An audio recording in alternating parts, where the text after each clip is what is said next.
the only player that I plan to get, regardless of what the price, whatever it cost me, would be yo. Welcome to PPTV with your boy, the Black Mamba. Today, or this morning, is August 31st, episode number 3. And I just wanted to discuss tonight. I had my second draft tonight, and it's an auction draft. And just kind of wanted to go over my results from my draft. Low key, I actually don't like these auction drafts. I don't know what I'm doing, but I came up with a strategy midstream, and towards the end of the draft, I actually came up with a strategy that I think will be good. Good news is I came up with the strategy. Bad news is the strategy was at the end of the draft, so I have to wait until next year to implement what I was thinking and what I want to do. But I will write it down and have that strategy available for next year. So let's talk through what I did tonight and let me know what you think on my results. So with this auction draft, you pretty much you get whoever you have a desire to pick. So it's a matter of how much money you're willing to spend and how depleted you want your roster to be. You have a total of $200 per team.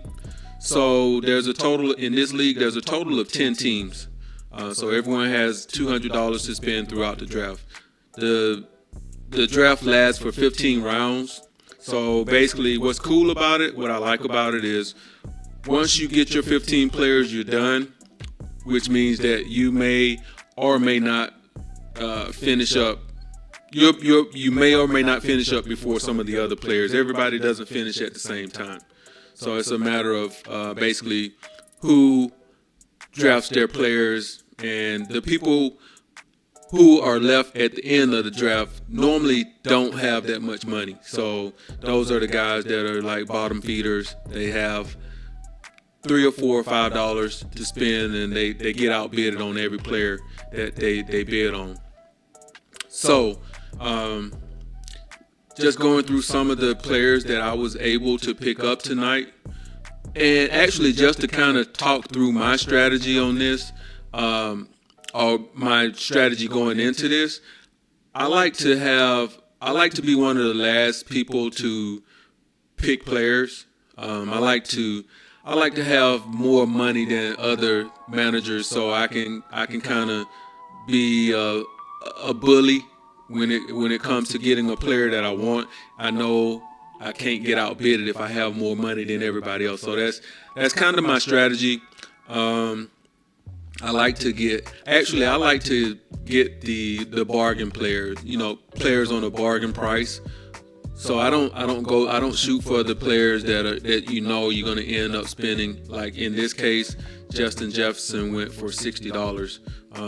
I don't want to spend that much on my first player. I try to limit my number one pick to $45, no more than $50.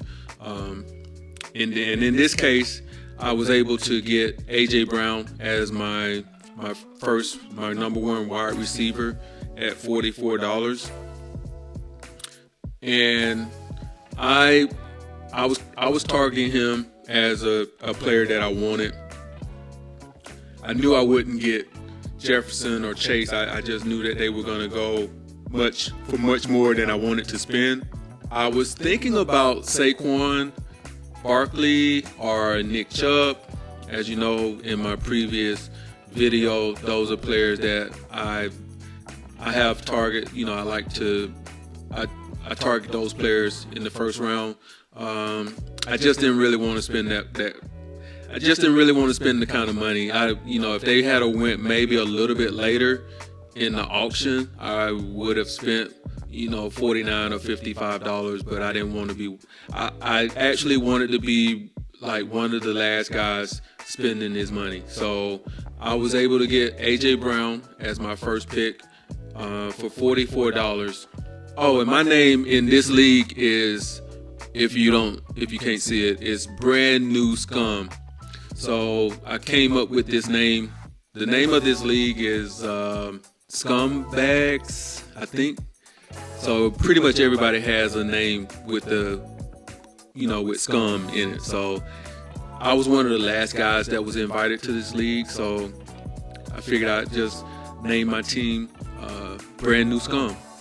So my second pick, which I was really excited about, was T. Higgins. I got T for $24, and I felt like that was a good bargain for the ceiling that he has, that he can offer, as well as his floor. I think he'll be like a low end number one, very high end number two receiver. So as my number two, I was really happy to be able to scoop up T. Higgins. And this is kind of where my strategy started to go a little bit sideways. My third pick was Najee Harris. I spent $34 for Najee. In hindsight, I didn't want to spend that much. I kind of got in a bidding contest and left to dry. I think the person that I was bidding against on Najee just wanted to drive the price up. So I ended up getting him at $34. He's my number one running back at this point. $34 really isn't bad. I just, like I say, I'm looking for more value than the name or the player. I think there's a lot of value in the later rounds. But at $34, I really can't complain. The reason that I did not want to spend as much on Najee Harris, going back to my previous video, is because the only player that I planned to get, regardless of what the price was, whatever it cost me, would be Darren Waller. And I think he may be coming up here in a couple of picks. So I was able to get Najee at $34, and at this point I'm still looking okay.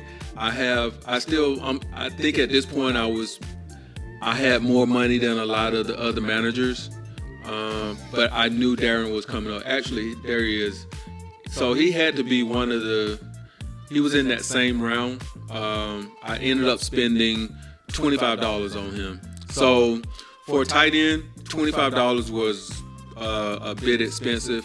I think most of the tight ends in this draft probably were going for, with the exception of Travis Kelce, they were going for less than $20.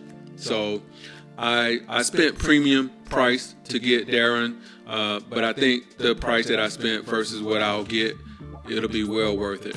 So at this point, I think my team is rounding up pretty nicely.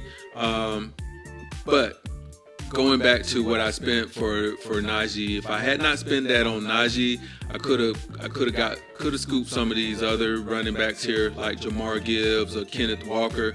As you see, they went for $16 and $12. I think that's very good value for those players, as well as Alexander Madison went for $16. So that was just like a bit of a hiccup for me, going ahead and going with Najee.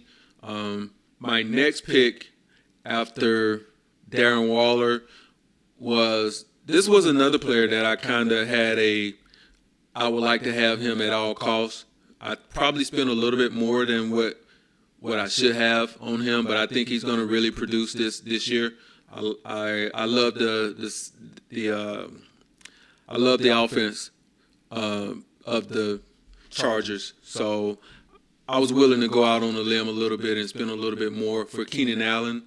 I got him at $20, and at this point, we're halfway through the draft, and I'm looking okay. I don't have the most money at this point, but I can't just get out there and just bully around the other managers if if it's a player that I really want. But from this point, I started to become very happy with players that I was able to scoop up. So my next pick, I spent $4 to get Deshaun Watson. I really had no interest in picking him up, but I was, my target quarterback was Trevor Lawrence. So I figured if I get Deshaun, that I can. He's ranked as a top 10 quarterback. So I actually was kind of looking at him as maybe my second quarterback, or I'm just planning on I'm gonna do a quarterback by committee. That's probably gonna be more of my MO for the quarterback position this year.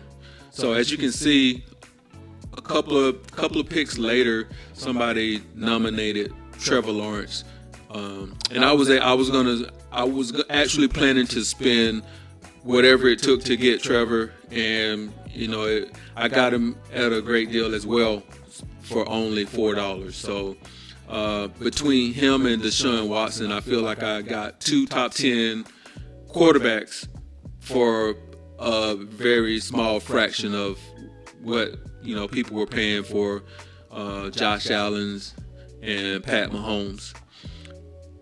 So now I have a backup, my starting quarterback and a backup quarterback, and I started focusing on filling out my lineup. My next pick was Rachaad White. Got Rachaad at $9. I was planning to spend whatever I needed to spend to get him as well. At this point, there are certain players that I had to have, to make my lineup to make me feel like my lineup is kind of well rounded. So I ended up getting Rachaad at $9, and my next pick was Javonte Williams. I picked up Javonte at $6, and I was happy with that. My thought process on picking up Javonte was I would pick up Javonte, and then I would at some point I would pick up his backup, P. Ryan. And we're pretty much at the end of the draft, and I'm basically picking up backup and bench players. So the next three picks that I was able to accumulate were Christian Kirk. I got him at $1. I got George Pickens at $4, and I got Aaron Rodgers at $2. So now my quarterback position I'm really feeling good about my quarterback position. My wide receivers, I think I have a plethora of receivers that can put up good numbers outside of my top three. So now I'm just kind of finishing up the draft, and my last couple of picks, I had to go with the Steelers defense. I couldn't just let them stay on the board. They're actually ranked really high in my rankings. I think they were ranked in the top 3. So Pittsburgh, I was able to pick them up for $2. The biggest mistake, or the only mistake that I feel like I made, was this Michael Thomas pick. I picked him up at $2, but I picked him up because I thought it was time for me to nominate my player for the other guys to bid on. So it wasn't my pick yet. So instead of actually nominating Samaje Perine, what happened was I was actually bidding on Michael Thomas. So I ended up winning that bid at $2. I don't know how much playing time he'll get on. I don't know if he's healthy or not. I really wanted to, what I was planning on doing at this pick was picking up Brian Robinson to kind of fill out my running back positions. But I'll have to drop maybe drop Michael Thomas and pick up a running back before the season started. I'm not sure. I know that somebody ended up getting Brian Robinson before the draft was over with. And as you can see, my last pick was Mr. Irrelevant, Samaje Perine, and that rounded out my draft. Overall, I'm pretty happy with who I got. I think the computer gave me like a D minus. So we'll see if I did what I was supposed to do, or if the computer knows that I did a whole lot of things wrong. But let me know your thoughts on my picks, and don't forget to comment, subscribe, and hit that like button. Black Mamba out.